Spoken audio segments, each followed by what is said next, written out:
আপু শুনছেন? জি, কিছু বলবেন? জি আপু, আসলে আমি এই এলাকায় নতুন আসছি তো, তাই রাস্তাঘাট ভালো করে চিনি না।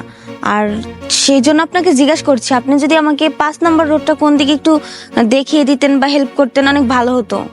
ঠিক আছে আপনি চলুন, আমি নিয়ে যাচ্ছি। আচ্ছা ঠিক আছে, চলুন। চলুন।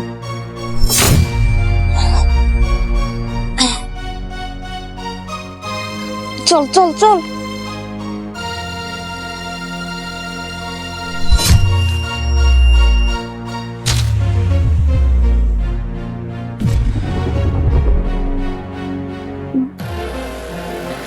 আমি এখানে কেন?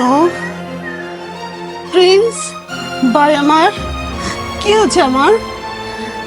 আমাকে এখানে কে আনছে? এরা কারা? এরা এখানে কি করছে? চুপ, একদম কথা বলবি না। শোন, তোকে এখানে আমি নিয়ে এসেছি। আর কেন নিয়ে এসেছি জানতে চাস? সম্পত্তির জন্য। সম্পত্তি মানে? সম্পত্তির জন্য মানে কি বলতেছিস এগুলো তুই? তুই কি ভেবেছিস বাবা সব সম্পত্তি তোর নামে লিখে দেবে আর আমি মুখ বুজে সহ্য করব? আমি এটা কখনোই মেনে নিতে পারবো না। তাই তোকে এখানে নিয়ে এসেছি।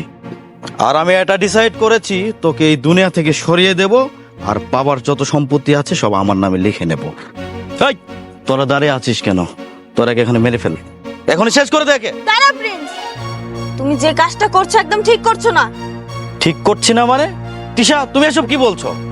হ্যাঁ, আমি যেটা বলেছি একদম ঠিক কথাই বলেছি। তুমি সামান্য সম্পত্তির লোভে তোমার নিজের বড় বোনকে মেরে ফেলার সিদ্ধান্ত নিয়েছো, তাই না? তুমি কাজটা একদম ঠিক করোনি। শোনো তিশা, আমি আমার স্বার্থের জন্য প্রয়োজনে আমি তোমাকে মেরে ফেলতে পারি। এই, তোমাকে মেরে ফেল। মারছিস না কেন? ওরা তোমার কথা শুনবে না, আমার কথা শুনবে।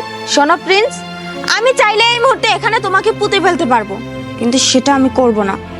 আপু, আপনি আমার সাথে চলুন, আর তোমাকে তো আমি পরে দেখে নিচ্ছি।